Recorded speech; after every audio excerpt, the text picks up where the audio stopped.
Great, okay. Everyone please take your seats, we're gonna get started. Welcome to those of you joining in person and those of you joining online.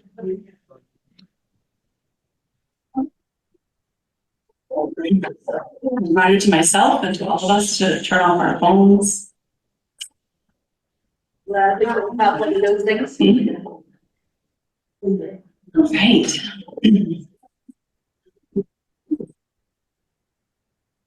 Good evening, everyone. My name is Francesca Elodie-Ross. I serve as Executive Director at Romero House, and I'll be your host this evening. I'd like to begin by taking a couple of minutes to connect with ourselves and with this land that we're on, with each other, and with spirit.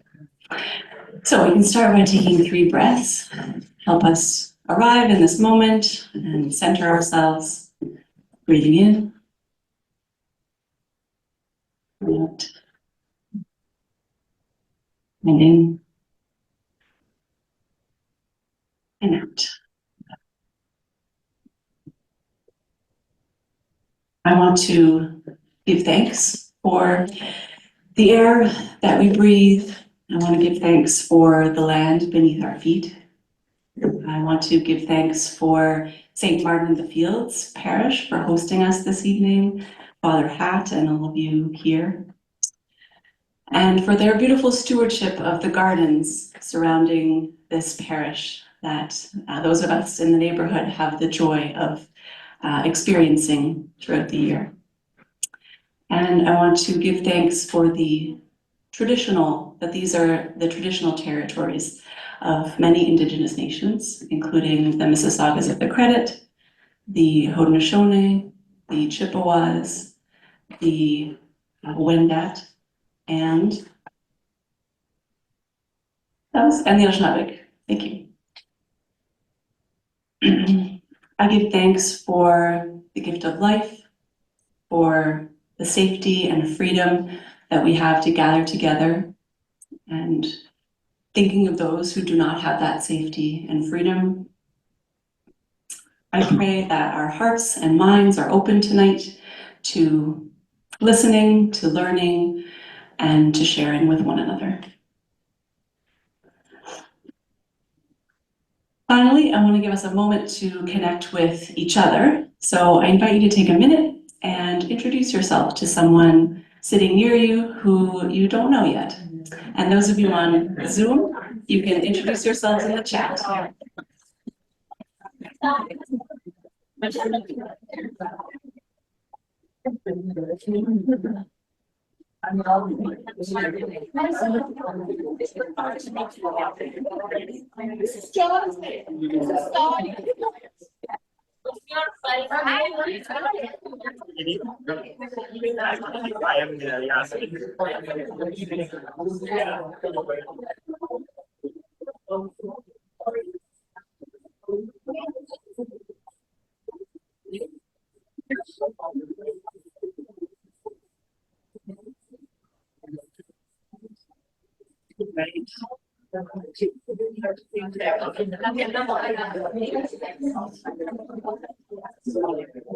Thank you, everyone.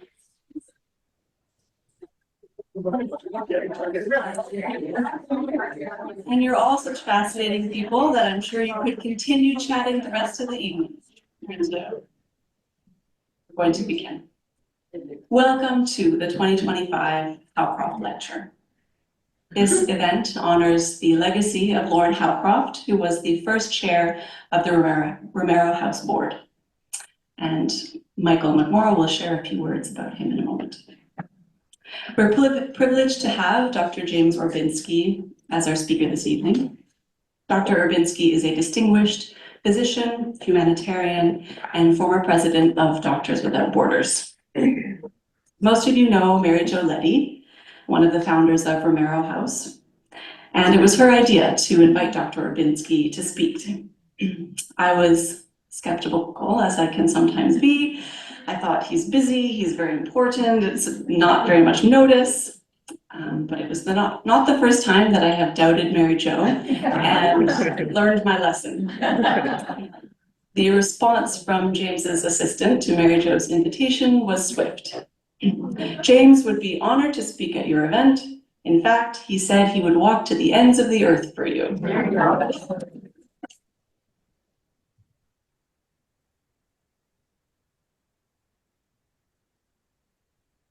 I first met Dr. Orbinski in 2023 at the funeral of a person who touched the lives of many in the Romero House community, Jacques Vermeer. And some of you are here and online who I know knew him. Jacques came to Canada as a 19-year-old refugee from Rwanda and was very close with Dr. Orbinski's family.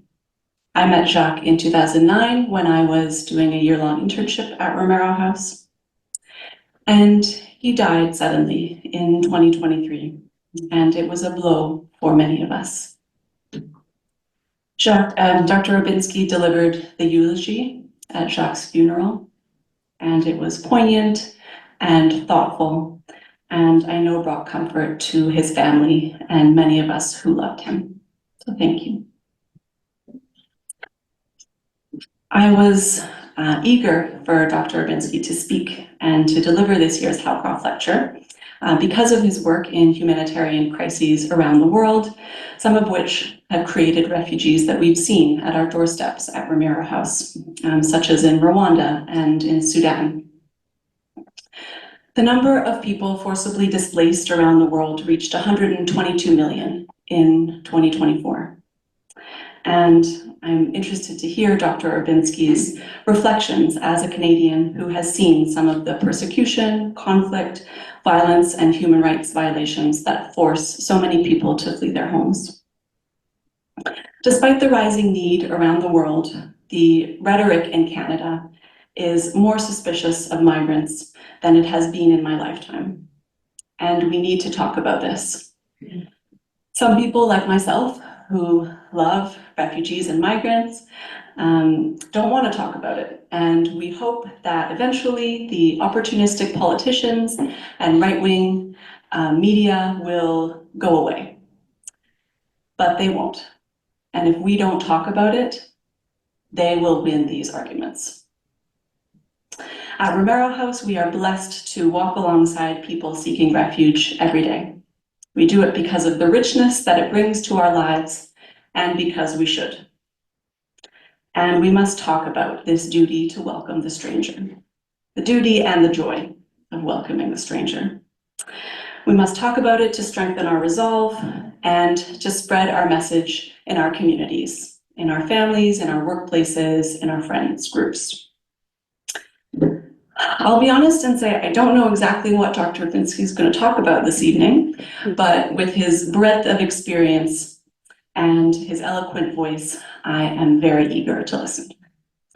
With that, I will introduce Michael McMorrow, who is the chair of the Romero House Board, to formally introduce Dr. Orbinski.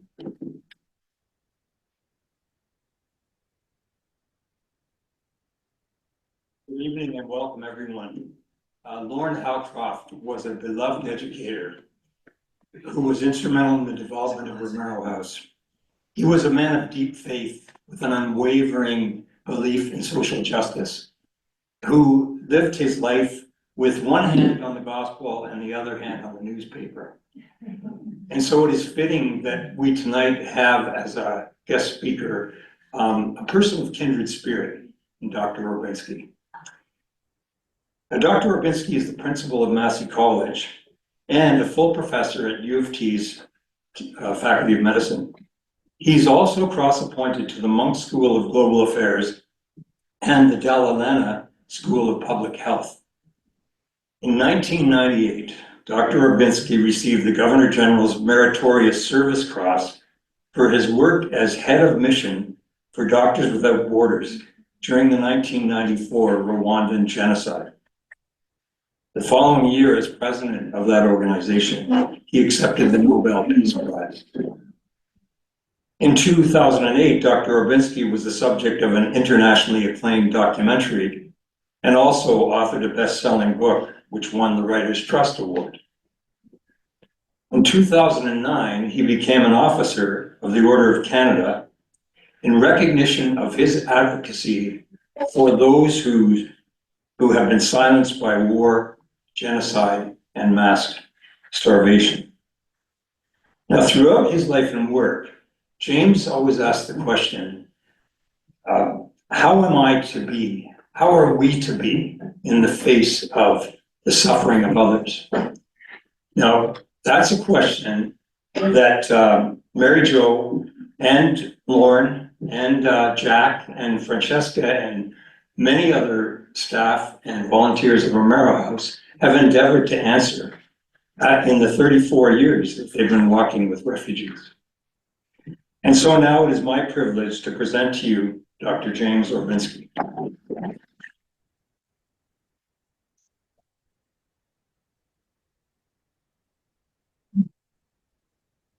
Well, thank you, Michael, for your introduction. It's very kind and in many ways gets to the heart of the matter. I'd also very much like to thank Francesco for a lovely introduction as well, and for collaboration on several different projects over the years, but most especially Mary Jo. And you're absolutely right. I would walk to the ends of the earth for Mary Jo. And nobody says no to Mary Jo. Now, in my case, it's not necessarily, you know, a humanitarian, spiritual, whatever intention. It's actually fear. What would actually happen to me if I said, I don't want to even go there. I'd also just say very quickly, thank you as well to Father Haas for hosting us here tonight. And I'd also like to thank Jack Costello, who's not with us tonight, but was very much part of the decision-making around the invitation to me, and is also a very dear, dear friend, and has been for many, many years. So why should we care about refugees? Or that term that we call refugees, that sort of phrase, that name, that label that we give people who are actually seeking refuge. Whenever I think of a person who is labeled a refugee, the very first thing I think of, or the very first question that I have, is what would force a person to leave their home, to bring their children, their family with them in the most difficult of moments, and do things like take a boat across an ocean to another country, to go to another part of their own country, where they have neither friends nor family, where they may be seen as enemies, where they may be seen as threats, where they may be seen as yet another draw on the local economy. What would force a person to make a decision to go and to face known dangers or certain dangers? Well, those dangers that they face must be far less than the danger they face in staying home. And I'll just give you one example. I remember in 1993, I was working in Afghanistan, and I was working in a town called Jalalabad. It was right at the base of the Khyber Pass. And we arrived, MSF, Médecins Sans Frontières, Doctors Without Borders, we arrived because we had been told that 120,000 people had walked from Kabul to Jalalabad, which is about a 250-kilometer walk. And then from Jalalabad up into the Khyber Pass, which is one of the most difficult terrains and mountainous terrains in the world. They walked up into the Khyber Pass, mountain over mountain over mountain over mountain, to Peshawar. which is the town at the Pakistan-Afghanistan border. For the first time in its history, Pakistan closed its borders to Afghan refugees.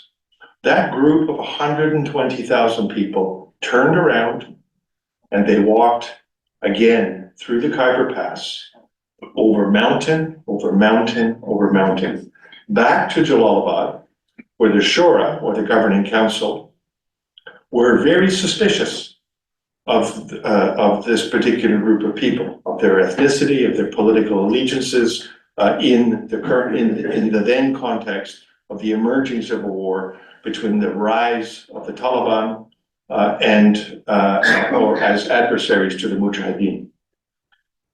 People then turned and walked from Jalalabad back into the Khyber Pass. And the only place that they could go was a valley alongside a road that had been a former Russian tank battalion base. The valley was surrounded by anti-tank landmines. 120,000 people then walked into that valley.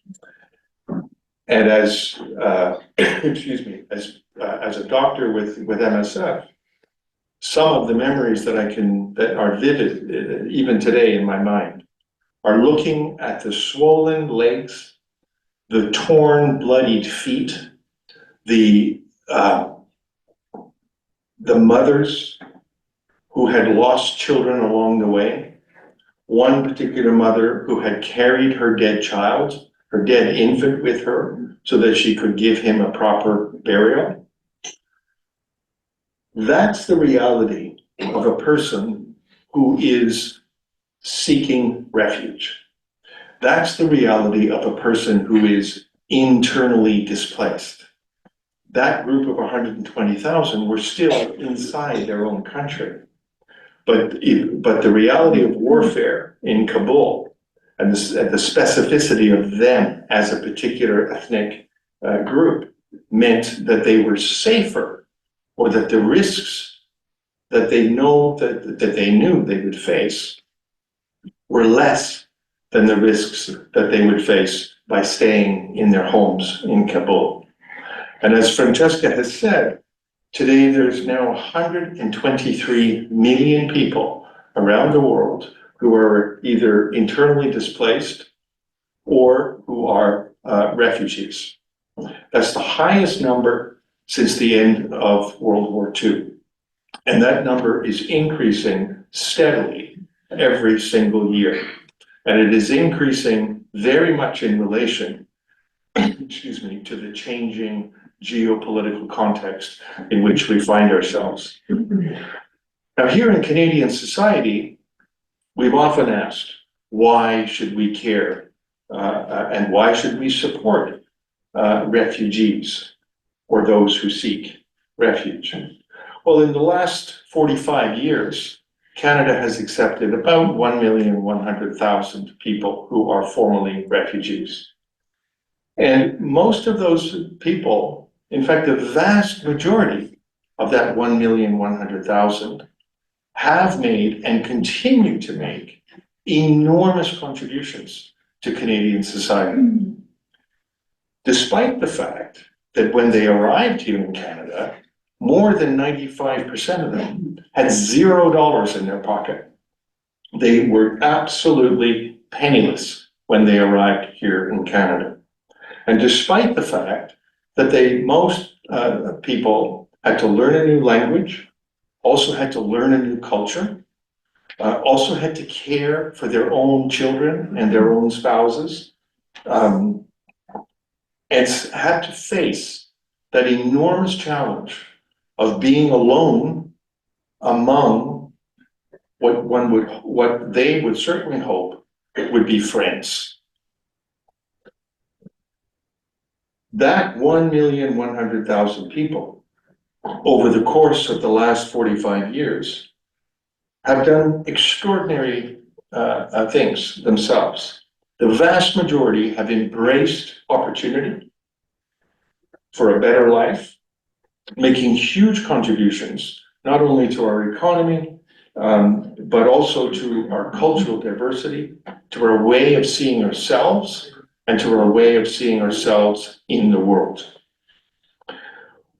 We also know that when you look at just some very hard statistics and comparing that particular group of people to Canadian-born people, we know that the unemployment rate for refugees in Canada is about 9% in the first 5 to 10 years that they are newly arrived in Canada. By 10 years, it goes down from 9% to 6%, which in fact is the average unemployment rate for Canadian-born people. We also know that in the first year that people arrive in Canada as refugees, the average income is around 20,000 US dollars. And remember the challenges that people who are in that circumstance are facing. Learning a new language, learning a new culture, having to make friends when they don't necessarily speak fluently the language of Provence, and having to also care for their own children and their own families. Within the next 5 years, the majority of people who are refugees achieve a middle-class income at par with the income of Canadian-born citizens.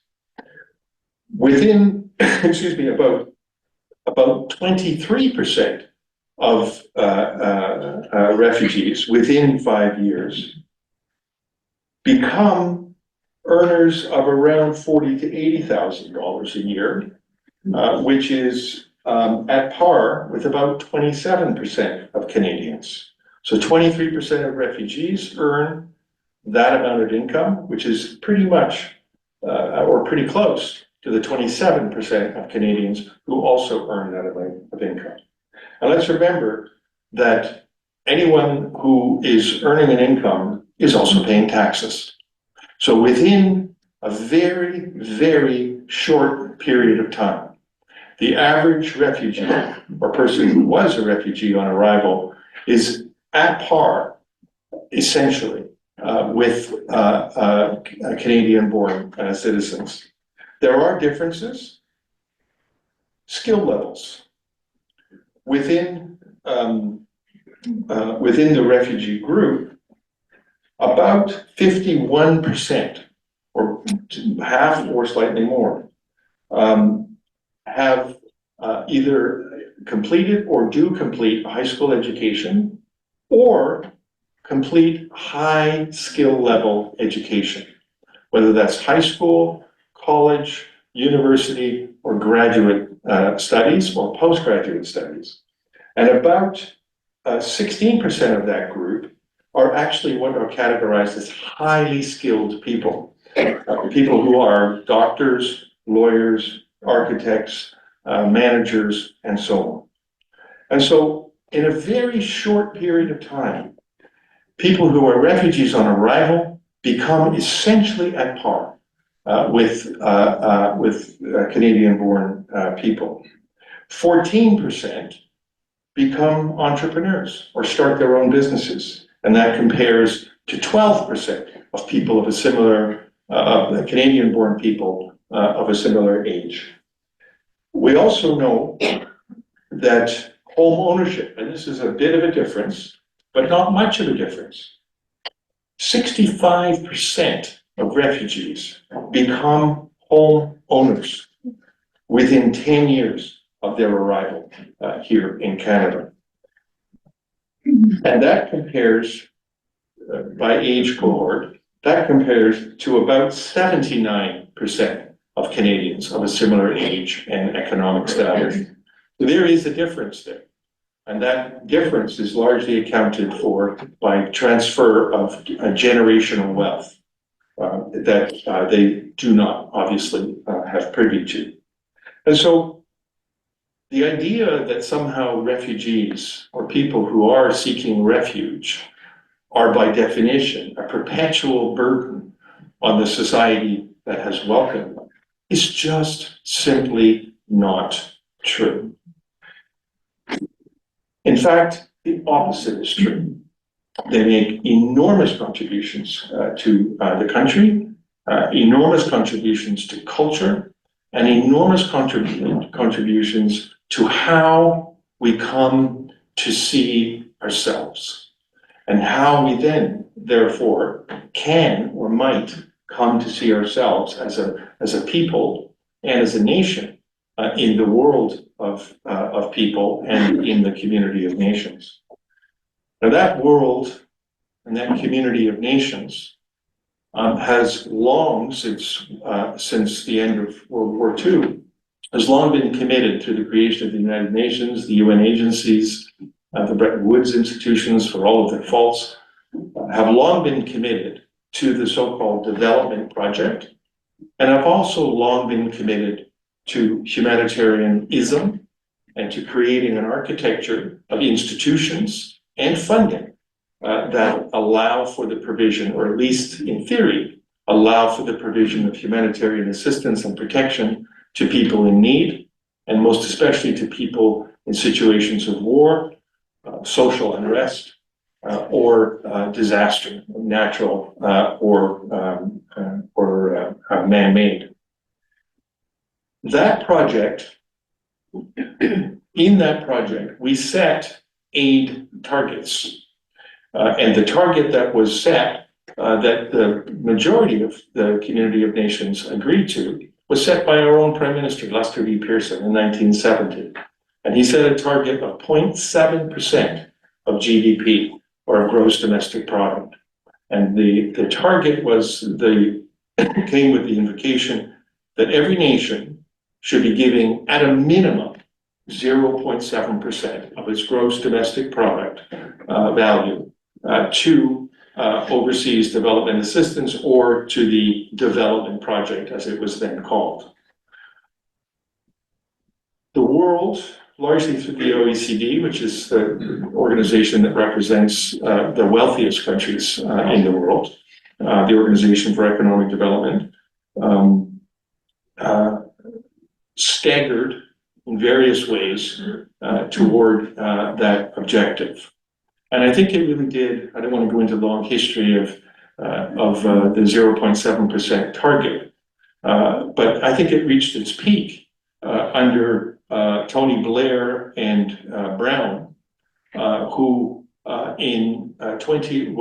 wherein from their initiative, the target was actually met in the United Kingdom in 2012, and that came with a commitment from the government that target would not be significantly, would never be downgraded, but that they would make every effort to increase overseas development assistance. So at that time, we set development targets. We set aid targets.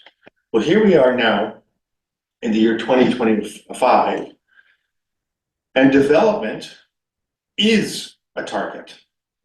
Aid is a target. The political culture globally has fundamentally shifted. Now what we formerly saw as victims, what we formerly saw as people suffering unjustly, what we formerly rooted our response to based on the common dignity of all of us, that very idea has been turned on its head, so that those people are now a threat to us. Those people are parasites on us.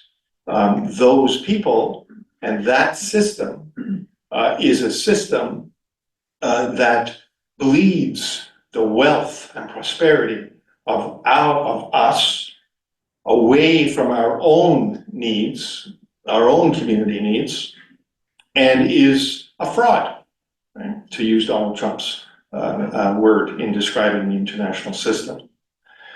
In the last few weeks since Mr. Trump came into power, January 20, that very day, he signed one of his famous executive orders imposing a 90-day freeze on all USAID, USAID overseas development assistance.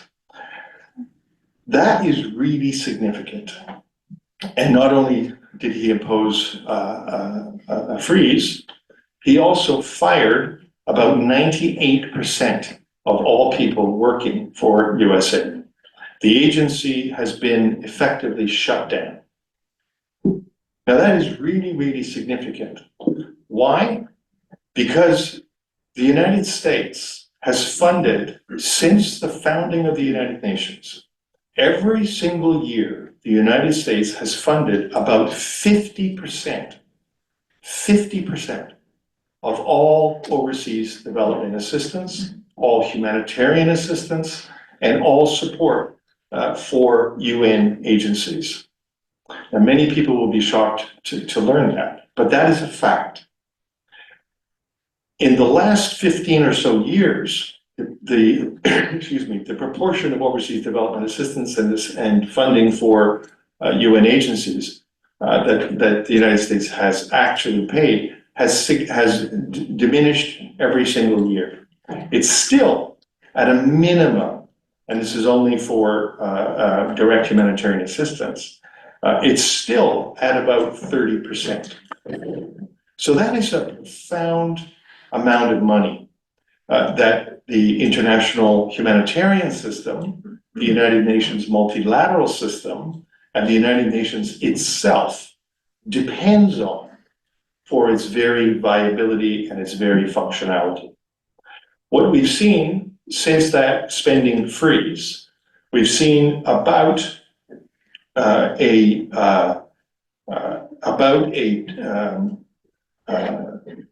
I think it's 177 countries around the world have seen their humanitarian assistance and development projects all but stop. And we've seen funding for HIV treatment under PEPFAR, as it's called, actually stopped in 50 countries around the world, stopped or permanently suspended. We've seen health programs for HIV, as I just described, for polio, for monkeypox, and for a whole range of other healthcare services in the global south. Those projects, or those programs, largely funded by USAID, and remember the number, 30 to 50%. Those projects have had that money stopped. And it's not only the US government. Last week, the United Kingdom announced that in order to increase its defense spending, it is going to be cutting its aid spending, and is going to be cutting its aid spending from 0.5% of GDP to 0.3% of GDP. Now that's about a 45%, somebody can do the math, someone I'm sure is smarter than me, about 40 to 45% cut in overseas development assistance, about £6 billion. Now that is incredibly profound in terms of impact. And we've seen over the last number of years, similar cuts.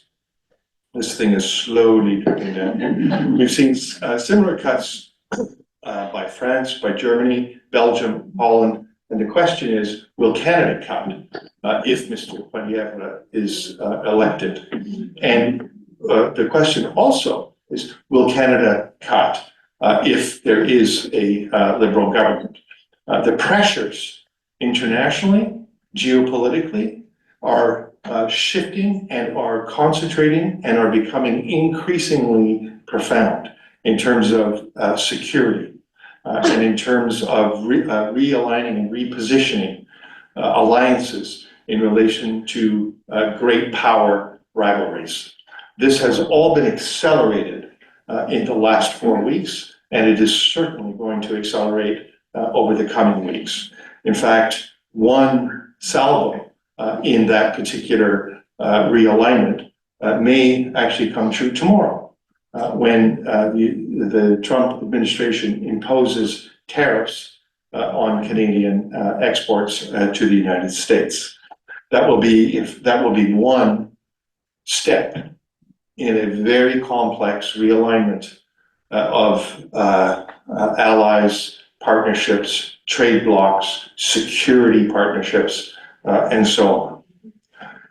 So the impact on agencies like UNHCR, United Nations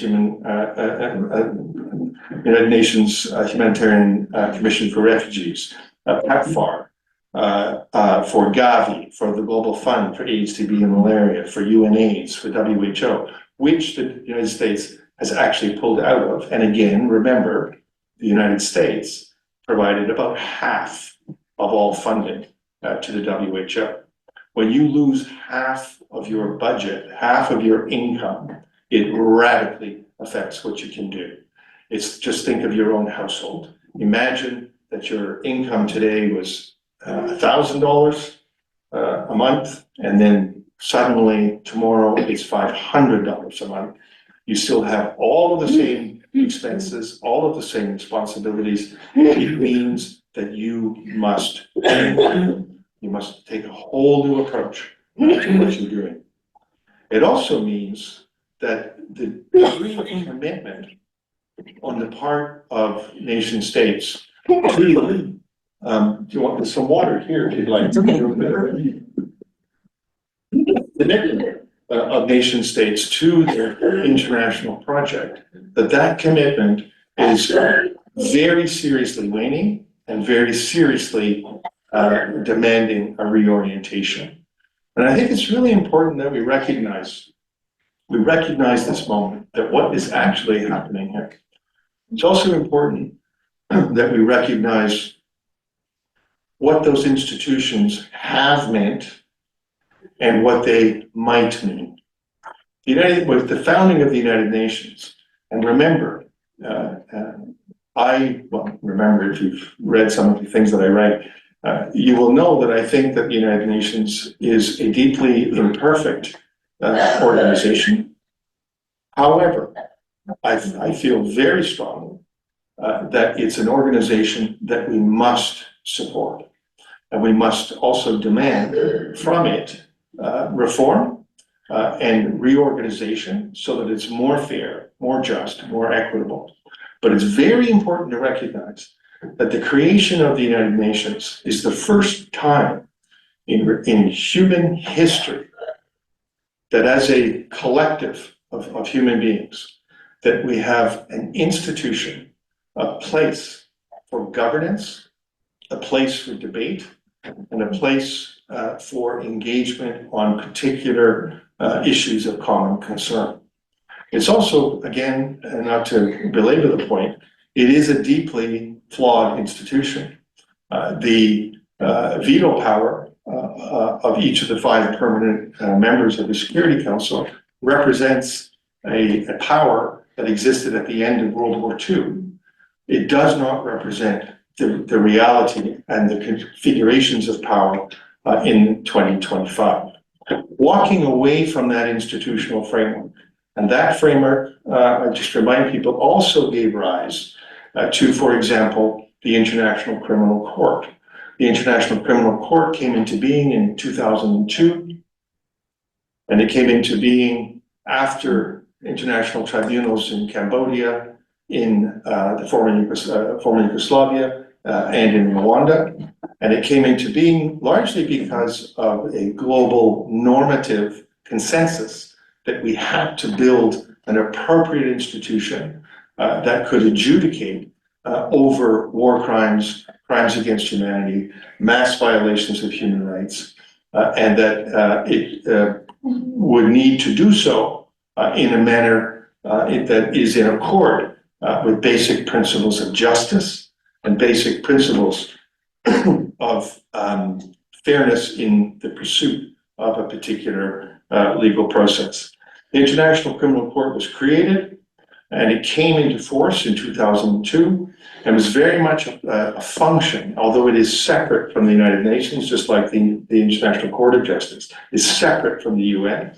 It came into being because of a growing normative understanding and common goal that pursued justice and fairness, and that respected and saw the dignity of every single human being on the planet as its starting point. We're at a point now where those very assumptions are literally being turned on their heads. And remember, where we had development and aid targets, aid and development is now the target. What does this mean for the future? Well, it means that we definitely need a new approach to aid and development.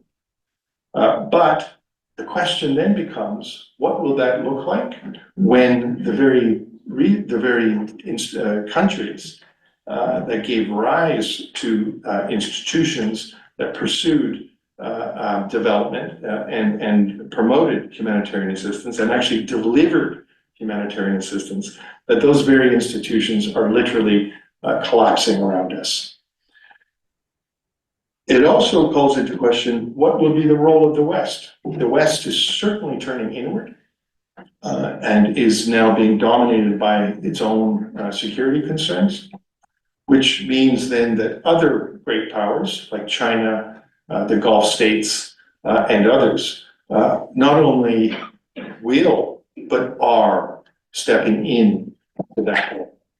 And so we see, for example, China had a recent forum, the China-Africa Forum, where it pledged $51 billion over 3 years for aid and development to Africa. Now, that's not aid and development as it has commonly been understood and commonly practiced around health and education and so on. They call aid and development building infrastructure, building roads, building train lines, building ports, all to increase trade to China and from China. And the same is true of the Gulf states. They have their own particular definition of what is aid and what is development. And what we are seeing, and will see, I think, even more so, is increasing conditionality on overseas development assistance and humanitarian assistance. We're also seeing not only a disempowerment of the Sustainable Development Goals, we're not only seeing a diminution of the importance of human rights in political discourse, and not only are we seeing decreasing standards of practice and care in healthcare and education and elsewhere in humanitarian assistance and development, we're also seeing the laws of war being violated over and over and over again. So much so that the violation is the norm. And the law itself, the laws of war, are becoming increasingly remote and increasingly irrelevant, frankly, to the reality of warfare and to the reality of people's daily lives who are struggling to survive in a war. And the final thing I just want to say about the international system and what it means that today we have 123 million people who are internally displaced or who are refugees. With this shift, not only around the systems of development assistance and humanitarian assistance, but also more importantly, the shift in the perspective, a security-oriented perspective, and also a shift in the way that what were previously victims are now problems that we must protect ourselves against. This will mean that there will be even more internally displaced people, more than 123 million, and that the rate of increase, while it has been increasing significantly, the slope of that increase is just only going to go up in the coming years. So we will see more internally displaced persons. We will see more people who are seeking refuge across their own borders and into the lands of others. And so we come back to the story that I talked about of refugees, those who seek refuge here in Canada, and their enormous success. Well, I'd like to just point out that perhaps just to be a little critical of Canadians, sometimes we're very good at telling ourselves that we're good. Sometimes we're very good at looking for evidence that we're good. And that sometimes means that we treat people who are seeking refuge as only important to the extent that they make me feel good, or that they reinforce my own story, my own narrative, my own sense of being a good person or being a good nation. Now, I don't want to knock Canada or our culture too much, but I will, and in that regard, I will say that over the last 5 years, we have seen a steady increase in the number of people who are allowed to declare refugee status or who are recognized as refugees in Canada. From 2020, it was about 110,000 people that were refugees in 2020. Well, 2021 was 130,000, in 2022, 140,000, and in 2023, 170,000. So that's a 70% increase in the number of people who are refugees here in Canada. And I think that's good. But I also think that we must be prepared in our changing world to take many, many more people who are refugees. There are particular circumstances in Canada that shield us from the actual living experience of encountering people who are seeking refuge. Our geography, our third-party agreement with the United States, for example, our downloading of refugee clearance to get on an aircraft to the airlines around the world that are attempting to fly into Canada. There are a number of things that we do that shield us. And one of them that I'd just like to mention is the program that allows for groups like this particular church, or small groups within this church, to sponsor a refugee and to, as a group, support that person or that person's family. Well, that program now is on hold. And that is a real, in my mind, that's a real shame on us as a country. Not all refugees or people who come to us or come to our doorstep or our threshold come with a good or a feel-good story, or a story that'll make me feel good and make me pat myself on the back as a good Canadian, a good Christian, a good person. Wow, aren't we just a great community that we can do this, and we want to do this, and for us it's just natural. Well, that's an easy thing to say when the average refugee fits the criteria or fits the statistics that I began with. That within a very short time, within 5 years, the vast majority, 95% of people who come as refugees are virtually part of the economy, of the culture. They're taxpayers, they're entrepreneurs, they're homeowners, and they're, guess what? More proud to be a Canadian than Canadian-born Canadians. So the idea that somehow refugees make us feel good, yeah, that's kind of true, in the majority of cases.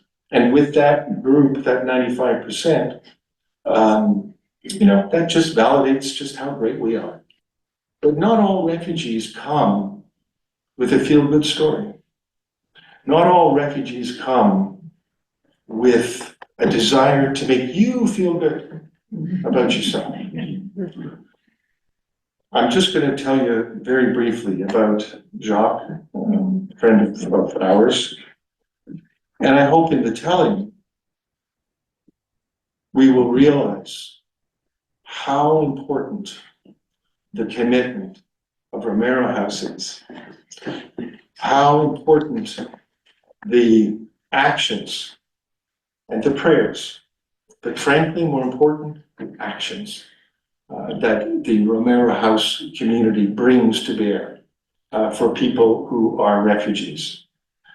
I hazard to say that most of the people who are at Romero House as refugees are actually in that big category that I talked about. With a little care, a little support, they'll be okay.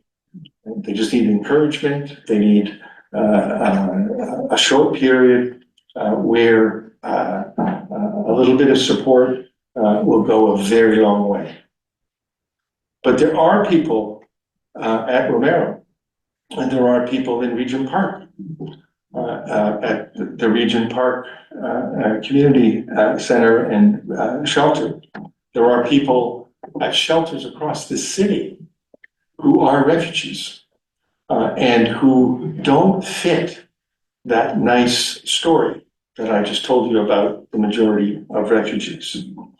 I met Jacques during the 1994 genocide in Rwanda. He was 4 years old. He and his mother and his sister were living in a broom closet outside my room. And they were living with about 8,000 other people who had fled to the hospital grounds, because of the genocide and the killings that were going on across the country. And about 1 million people, some people say it's 800,000, but others say it's higher, but the number is, that's not the debate. 1 million people were killed by machete largely in less than 100 days across Rwanda during over the course of the genocide. And Kigali, which is the capital city of Rwanda, was the epicenter of not only the killing, but also of the political and of the military battle to control the country. And it was a battle between the RPF, the Rwandan Patriotic Front, led by Major Kagame, Paul Kagame, and then RGF, the Rwandan government forces, led by, frankly, a deeply, deeply corrupt entity within the Rwandan government called the Kuza. Jacques, at 4, was brought by his mom, who carried his sister on her back from one part of the city, Kemirogoda it's called, to the King Faisal Hospital. And she came in the night with her son and her daughter. Daughter was 2, Vanessa. And she came with hundreds of others on that particular night, and the total was in the thousands by the time they had arrived. And people were sleeping under stairwells, sleeping in hallways, sleeping in broom closets, sleeping in the inner quad of the hospital. But nobody was sleeping outside the periphery of the hospital. There was a fence around the hospital. And outside that fence were snipers, were killing squads. And in fact, in many cases, killing squads actually came into the hospital grounds at nighttime and would call, as they called it, people. There were wild dogs that were literally fat with the taste of human flesh, running in wild packs around the hospital. Nobody would sleep outside the walled perimeter of the hospital. And Jacques' mother, Sylvie Mukurushima, she was a very, intrepid and smart and engaged person. She never missed an opportunity, never missed an initiative. She figured out how to get the key to the closet outside my room. And that's where I met Sylvie Mukurushima, Jacques, and his sister Vanessa. At one point over the following weeks, I treated his sister for pneumonia, and I would often watch Sylvie washed the kids, the two kids, in a small little red basin, plastic basin, on the floor outside the broom closet. Now, Jacques was a mixie. He was half white and half Hutu. His father was a French expatriate who had abandoned Sylvie and his son, and in fact wouldn't admit that he in fact had a son. Because Jacques was a mixie, and because of the politics of the French, of the RGF, and of the Tutsis, I won't go into it in any great detail, but it was complex, and Jacques embodied that conflict by being half white in French and by being half Hutu. In the hospital, he was beaten up every single day by the other kids because of what he was, not who he was, but because of what he was. And over the course of time, I started asking him to come with me during the day while I would go to the pediatric ward or go into the operating room or go and do whatever it is that I was doing, except when I would leave the hospital. And so during the day, when I would do hospital rounds, he would walk behind me and he would carry my stethoscope. And just a little guy, and he was very proud of himself, and he would give me the stethoscope. And he very soon learned the rhythm of the doctor-patient interaction. Right? You say hello, there's a few exchanges, you ask a few questions, and then you say, well, I'm just going to listen to your chest or listen to your tummy. Right? That's the kind of sequence. And Jacques would stand there very dutifully holding my stethoscope, and he would watch the rhythm unfold. And when it got to the right time, he would just lift up my stethoscope, and I'd use it and then return it to him. When I would leave the hospital, which was often, more than 2 or 3 times a day, I would leave the hospital. Those were the toughest times for Jacques, because it meant that the other boys would come and find him, and they would beat him, and they would beat him, and sometimes very, very harshly. But a fast forward, the genocide ended, I left the country, but my wife and I stayed in touch with Sylvie and Jacques and Vanessa. And we helped them as best we could under various circumstances.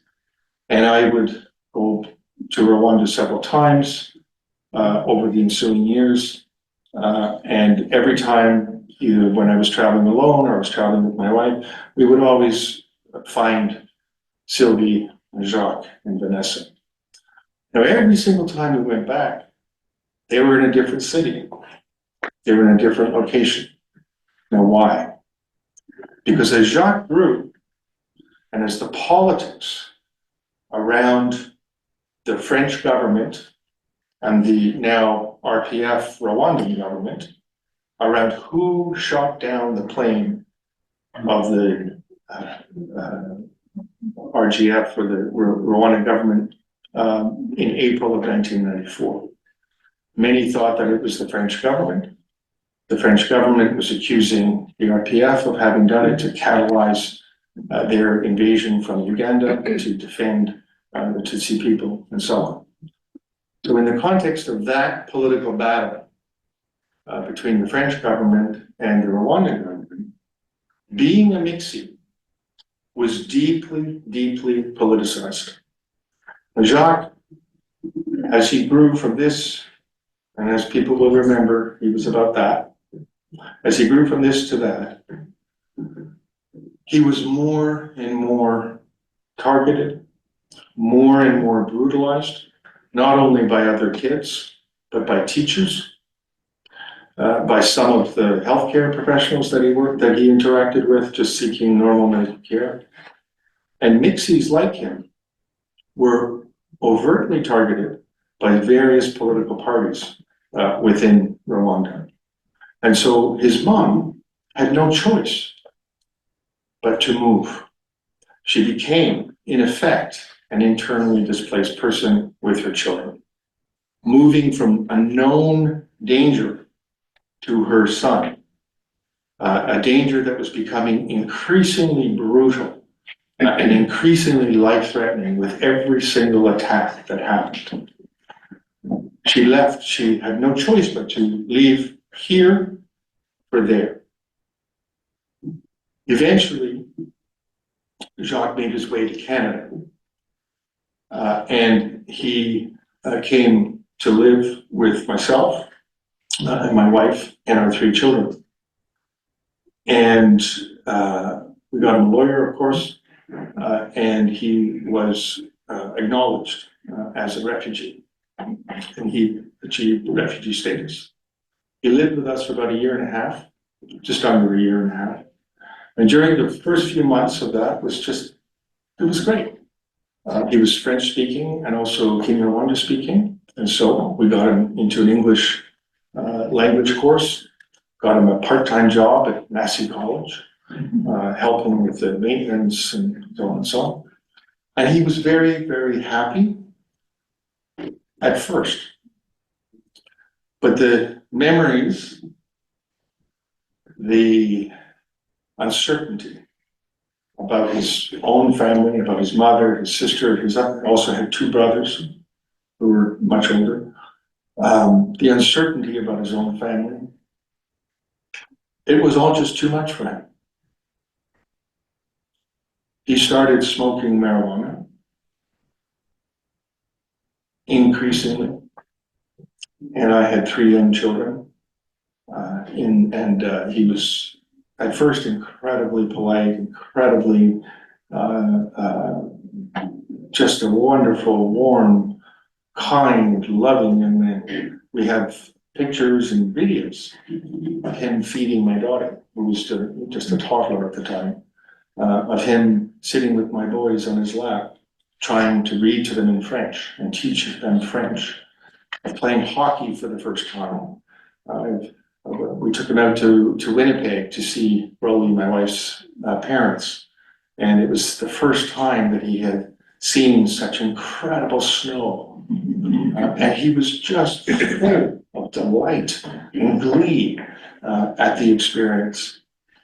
But as he smoked more and more dope,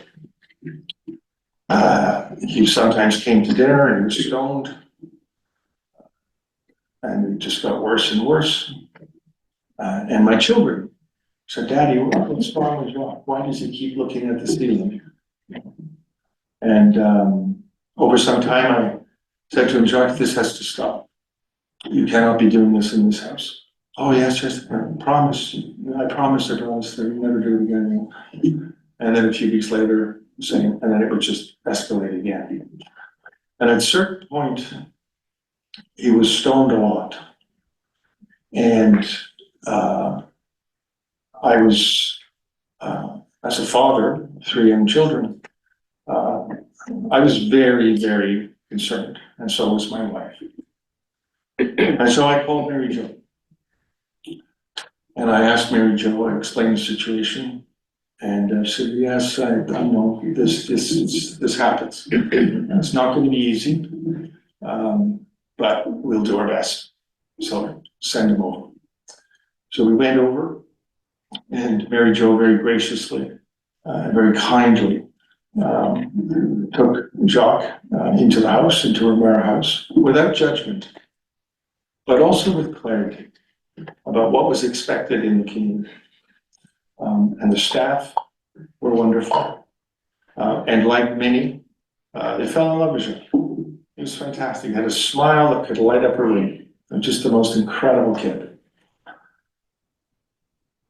Things didn't work out at Romero. He was again smoking more and more dope, was engaged in some criminal activities.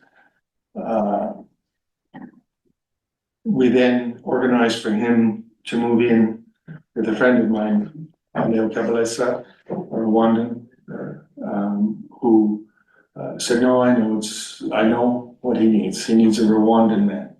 You don't understand, much as you would like to, he needs a Rwandan man. He needs a Rwandan father. And Leo was wonderful in every possible way. And yet 6 months later, it was the same story. And Leo had a daughter who was then 16, Mutini, and he just couldn't, as a father to his daughter, he could not allow this to continue. And so we got Jacques, Leo and myself, we got him a room in a boarding house. And Jacques was coming to my house every week from the time that he had left our house to Romero and then to Leo's and then to the boarding house. He was coming to our house every week for dinner on Monday night. And he wasn't stumped.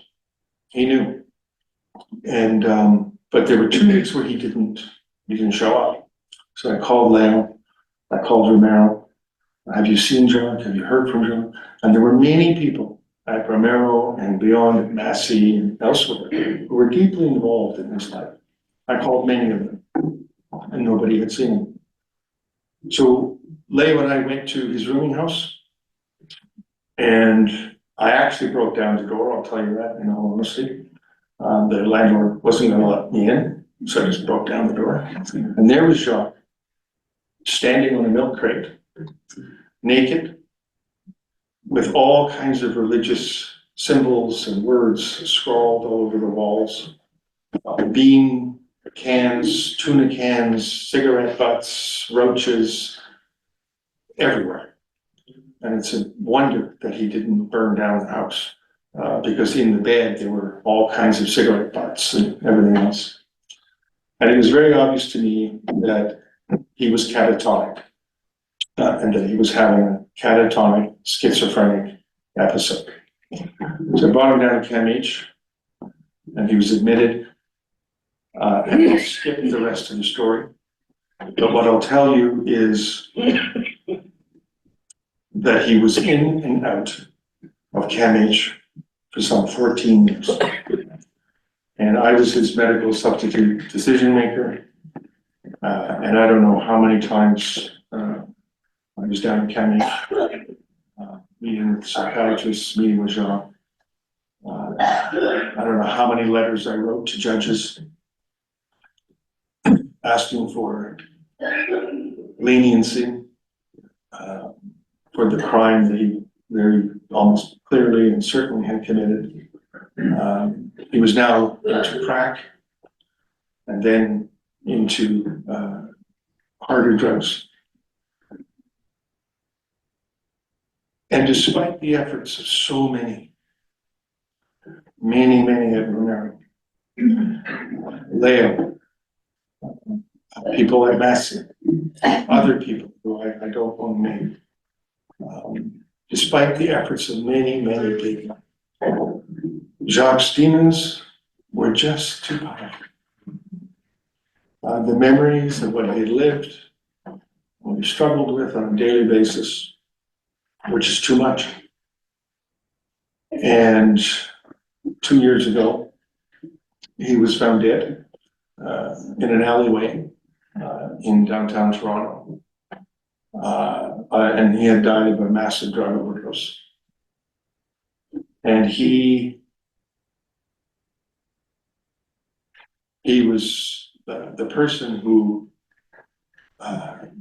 finally went and bent down on the knee to see if he was all right. Was a doctor, actually. He'd been there almost 12 hours, dead. With all of the passersby just going along. Oh, another homeless person. And only one within 12 hours stopped.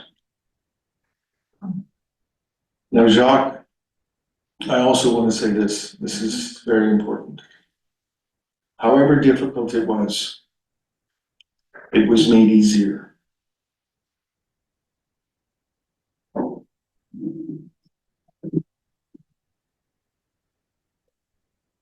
By the care and respect that the coroner and the police in this city gave him and gave me.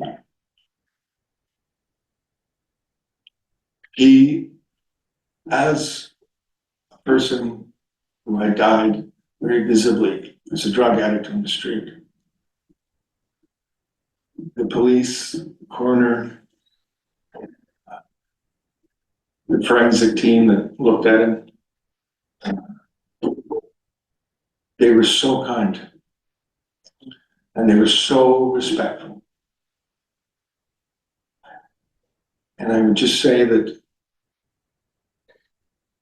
they're the ones that pick up where the rest of society has failed. And it really struck me just how much they cared and how much they tried in every specific way to honor him, to honor his dignity. Now, for all of us, a person like Jacques is not a feel-good story. It doesn't tell us how good we are. But it does tell us that we tried. And we genuinely tried. And it does tell us in many ways what the essence to me of Romero House is about. It's named after Oscar Romero, Archbishop in El Salvador, who stood up against injustice between the leftists and the government, and who, as you know, was assassinated saying mass. He didn't look for perfect political solutions. He didn't escape into the comfort of an ascetic religious life. He very easily could have. He was Archbishop. He didn't go and sit in a cave and absolve himself of his possibility of affecting the world around him through his commitment to love, which is this John 14 verse whatever tells us, God is love. It's that simple. All the other stuff is fluff. It really is that simple. Oscar Romero understood that. And he understood it deep in his heart. And he also understood that love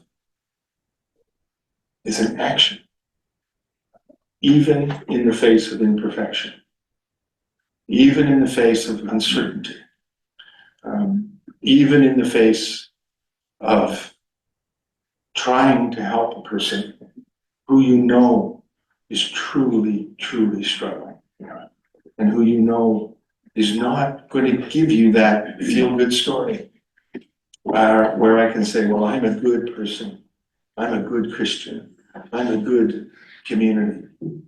But it's to that place, in the face of political failure, and we are now in a moment where we are moving very quickly to more profound political failure internationally. It's in that moment where we find our true selves and where we find the true experience, never mind the meaning. Meanings are intellectual. Where we find the experience of unconditional love. And that is what the Romero House is to me, what has always been, as long as I've known it.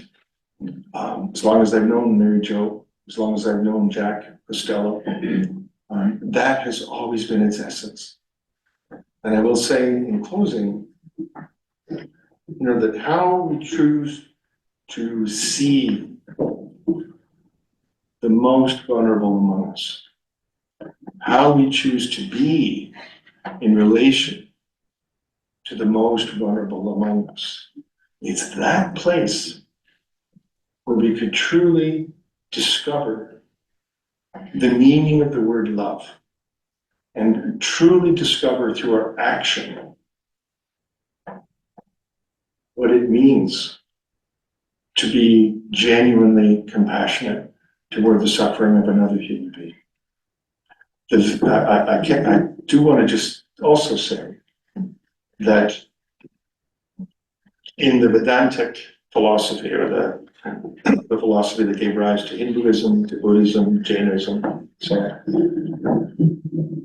there's a very clear instruction that one must practice one's faith, practice those activities that help you improve your understanding of the great mystery, as they call it, and what we call God. But that this is not independent of what we must do with our understanding, and that we cannot wait for some perfect understanding. The understanding comes more readily through what we do. We discover love, we discover God through our actions toward others, and most significantly toward those who are the most vulnerable among us. And Romero has done that since its founding, and my deepest respect to Mary Jo, Jack, to all of the people, staff, the boards, staff and boards over many years that have made Romero House a true refuge in a sea of roiling uncertainty. Thank you.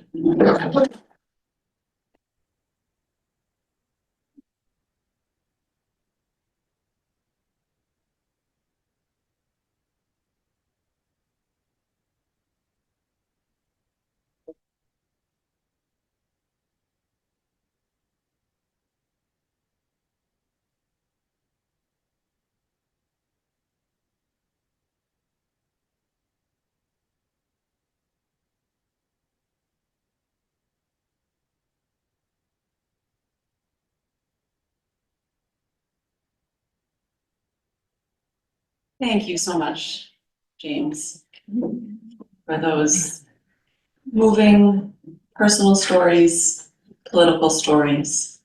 I know it's not easy for you to talk about Jacques, and I'm grateful that his life and memory can go on and touch many more people as it has touched mine. Well, I would like to conclude this evening by thanking a number of people. I want to thank Tanya, who is not here this evening, but is a former resident of our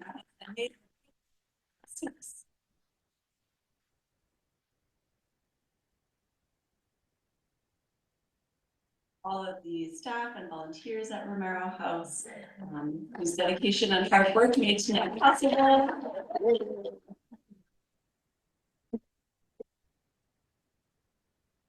I thank Mary Jo for her decades of leadership of this community and connecting us with remarkable speakers. Thanks, St. Martin Fields, for welcoming us not only tonight, but on so many nights of the year. We have our annual Evening of Peace here on the night of Christmas every year. We've started having Kids Club regularly here on Mondays, and we're so grateful.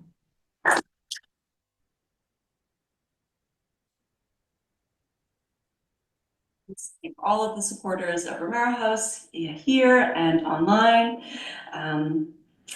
For your commitment to refugees and for supporting our mission. This event is not a fundraiser, but if you're feeling particularly moved, at the welcome table, Jen and Ann have a place that people can make donations. And that's all. Thank you so much for being here. Feel free to stick around for a few minutes, grab some final coffee, snacks, and thank you and good night.